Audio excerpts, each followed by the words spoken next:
All right, to start off, we've got the Broncos traveling to Houston to face Turtles, Texans.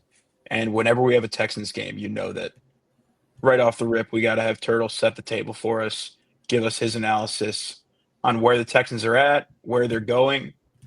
Something tells me this Turtle talk isn't going to be so toxic after last week and what CJ was able to do with limited weaponry.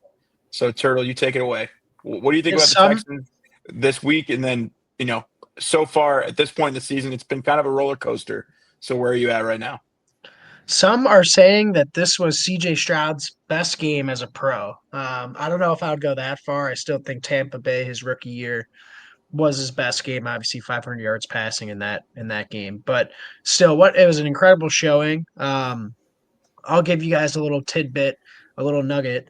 Um, Blake Fisher played about a third of the snaps as the de facto extra tight end last week, and largely because of pass protection issues. Will they continue with that this week? I sure hope so. Against Nick Bonito and Jonathan Cooper, I think they're going to need that same sort of look. Um, but to be honest, I'm happy they came out and showed a pulse. I mean, that was a absolutely the score won't indicate it, but that was a game that could have easily been a 38-10 victory. That kind of eerily reminiscent of the Seattle Texans game, but just outcomes flip flopped, where somehow the 49ers were within a possession late in the game. But really, it was a it was a complete and total drubbing. The defense looked back on track. They didn't let the 49ers do anything. I think largely because D'Amico's got to be so familiar with what the 49ers are trying to do on offense, and there's only so much Mac Jones can do when he's getting absolutely obliterated. But look, I'm encouraged. Again, I don't want to get out in front of my skis just because it was a step down in pass rush and competition, and we've seen the Texans, at least over the course of this season, have success in that sort of spot. But now you got to go back up in class again, and so I'm wary, but I'm mildly encouraged. And CJ looked great. Much less of the fundamentals from the Seattle game that looked dreadful. I think he showed the poise that we all thought that he had. And look, gave him time. And to be honest, I think a mark of a good quarterback is it doesn't really matter who's out there, who they're throwing to, they can find a way to make it work. And the Iowa State Cyclones receivers looked all pretty good on Sunday. So I'm encouraged by the offense. I will see how they hold up against this Broncos pass rush. And by the way, Broncos just absolutely dismantled what many thought was the best um, offense in the league and the Cowboys. So look, I am concerned about that. No Patrick Surtain. He'll be out 4 to 6 weeks. So our guy, Riley Moss, another week to possibly get baptized. I think the Texans will be getting Nico Collins back. That is certainly a mismatch. But I do want to shout out Jalen Noel. I think I mentioned it last week in my tirade that Jalen Noel was the only one that showed up on Monday night against Seattle. He showed up again this past Sunday. He looked great. Jaden Higgins scored a touchdown. Xavier Hutchinson scored a touchdown. Um, there are rumors floating, Mike, if you want to chime in, about a David Njoku trade to the Texans. I'm seeing that floated around. I would Mhm. very much like that. But look, nothing to be encouraged or everything to be encouraged by at the offense with that performance. But again, step up in class this week.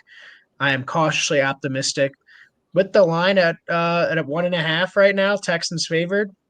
Another kind of fishy line for you folks who think the Texans shouldn't be favored based off caliber of team they are. Um, they are favored this week against what many think is a great Denver team.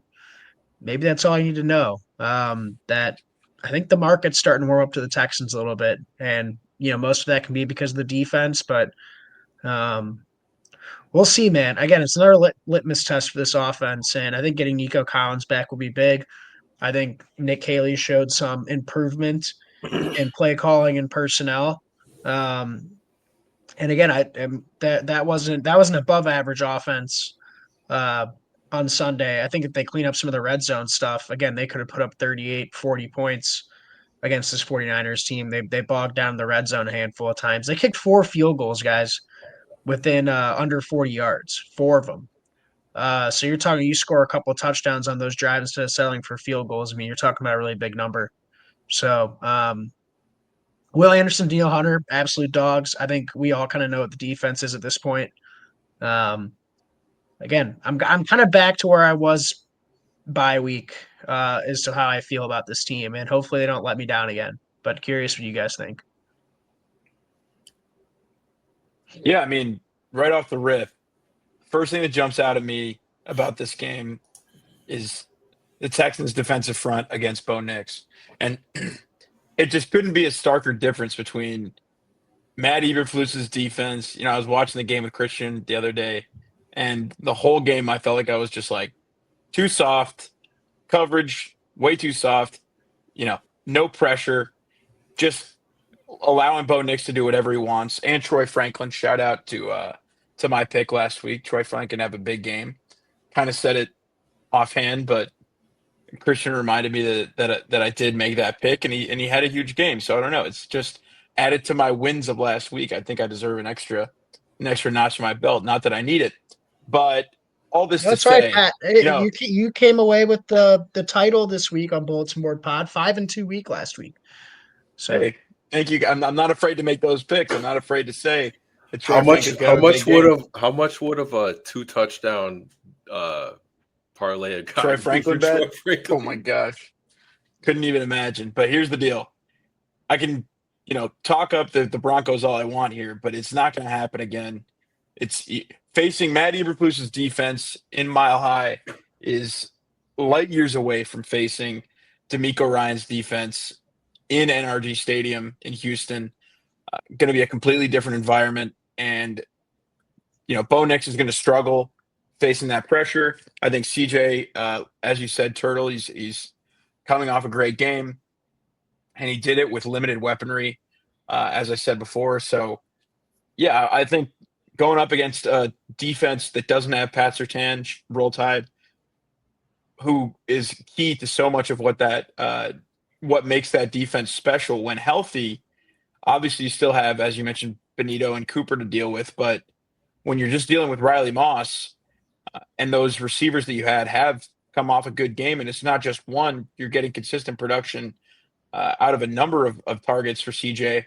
Yeah, this is setting up. I think the line sets up that it's basically a pick 'em one way or the other. But I guess you could say there's a slight edge to Denver with the Texans being only a 1.5 point favorite at home. But give me the Texans. Give me CJ Stroud to continue to ascend in this game, and Texans defense to have a huge game in a low scoring affair. I think this is a game where Bo Nix and that Broncos offense comes crashing down to earth. Let's not forget that they were down big against Jackson Dart and the New York Giants. So I think that the Texans, for all their faults this season or for all the hiccups that they've had, are more consistent than the Giants were. And tough sledding for the Cowboys, but I think Matt Eberflus's defense doesn't get enough credit for how awful it is and how they put that team in a position to fail. So fire Matt Eberflus is my takeaway, just like any team should. And yeah, I'm rolling with the Texans -1.5 in this game. The total is tough at 39.5. yeah. Any, anytime you have a total that low, it's it's tough to pick it one way or the other because I do think it'll be a low scoring game. But yeah, I'll stick with Texans -1.5. Now I know that just real quick because I know that they played the Jets in London, but really the Broncos haven't played a true road game since Philadelphia in Week 5.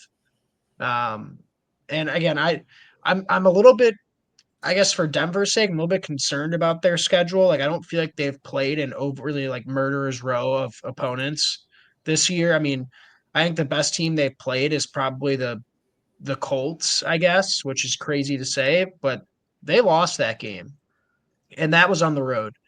They lost to the Chargers on the road. And then when they played Philly, Philly was beating them pretty badly until they came back in the fourth quarter. So again, it's a team that's kind of flirted with with disaster here and there, especially on the road. And And the Texans have played really well at home this year too. they So Texans have played it much cuts both ways. outside of that Seattle game. The Texans have again another thing where they haven't played great competition in their wins, but they've played better at home than they have on the road. So, oh, sorry, Seattle game was on the road. That was dumb of me, but I know more about the Texans than Turtle. It's just an established fact at this point. I'm I'm more just, tapped you know, in. I was in a mode to find anything wrong with this team, and I found plenty. Okay, but I'm coming around. More optimistic about the Texans, and I know more. But one thing I know Sure. is that Yeah. Mike knows quite a bit too. So Mike, what's your read on this game?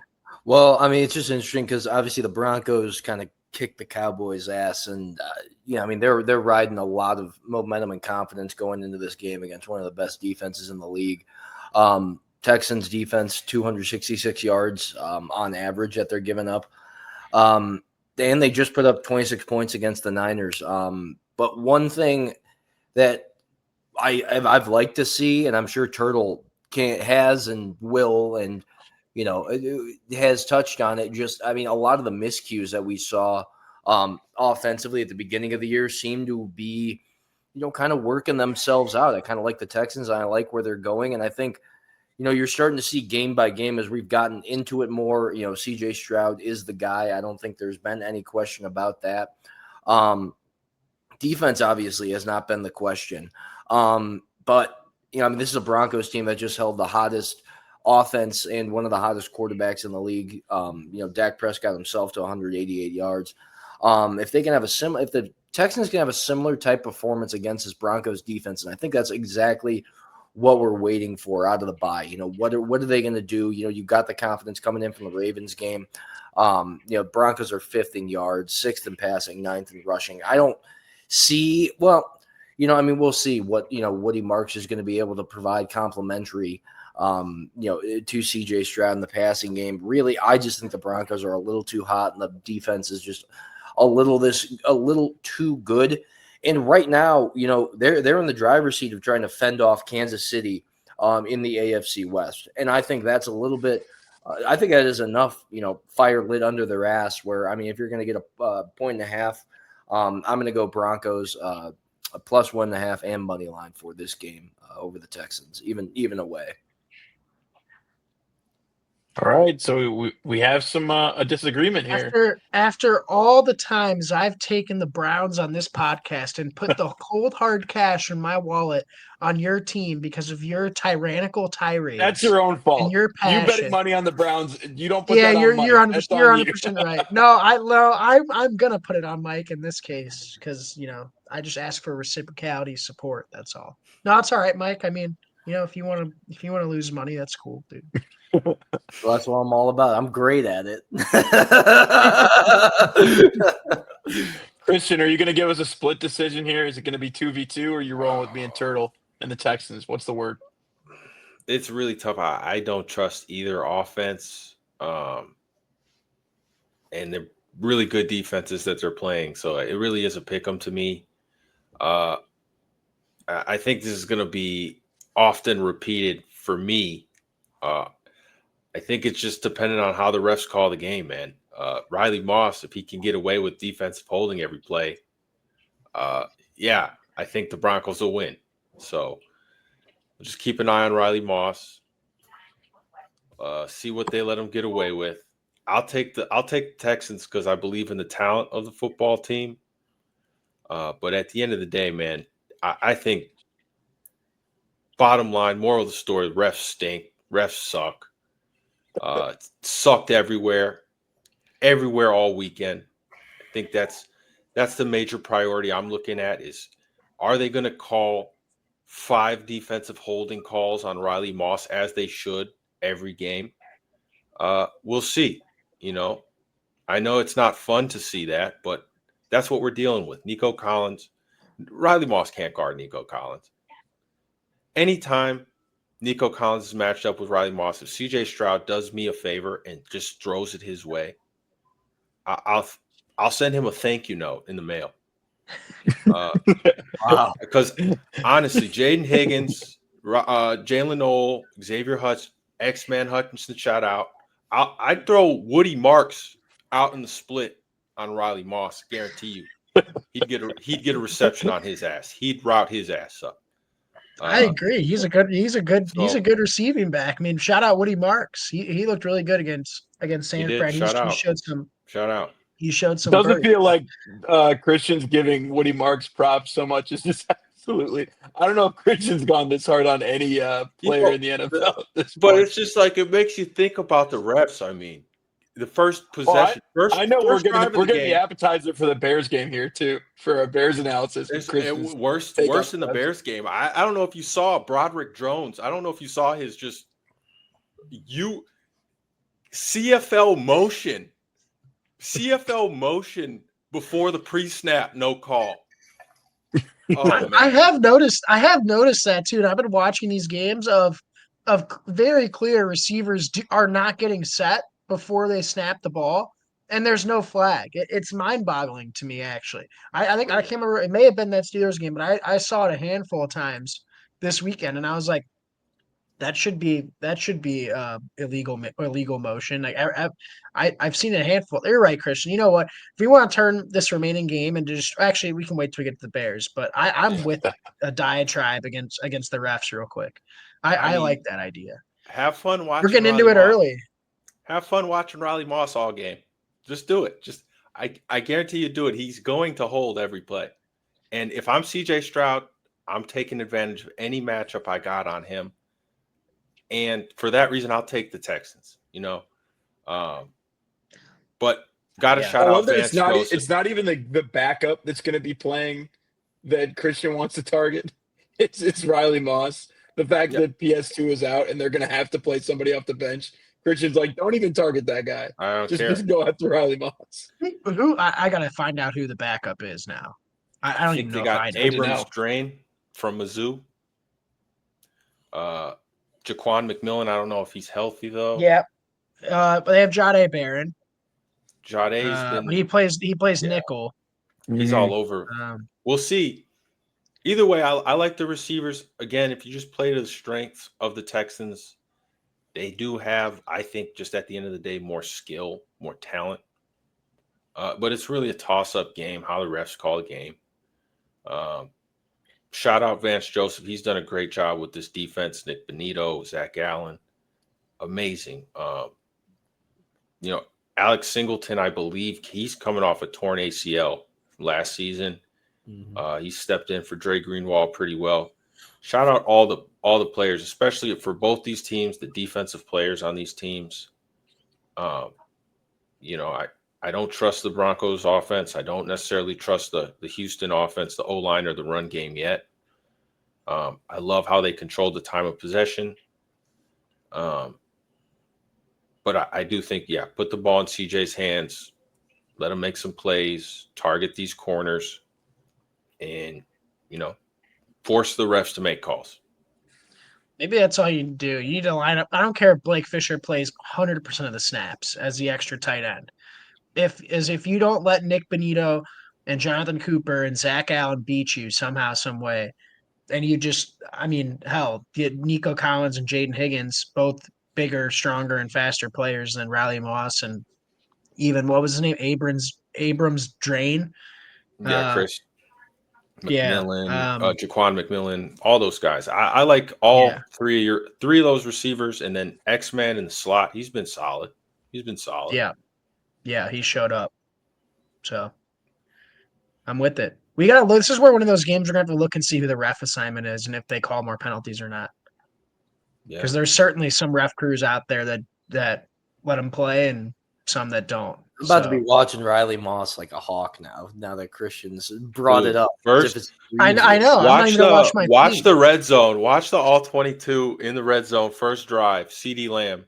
The Dallas Cowboys clearly need a touchdown to keep pace with these guys, and he's all over him. He's all over. He draped him. Yeah, all over him, and it's just no call. Just disgusting. Especially if CeeDee Lamb's not getting that call against Riley Moss. I don't think any of these Texans receivers are. Maybe Nico Collins, but maybe it depends on the crew. But CJ's going to force the issue, so hopefully CJ can. He can't guard anybody, dude. The guy can't The guard. liability to have in coverage at that point. But hey, that could be the perfect transition here. Turtle, do you have a final thought on this one? Because talking No, I about mean, I'm taking the liabilities and Texans. coverage, man.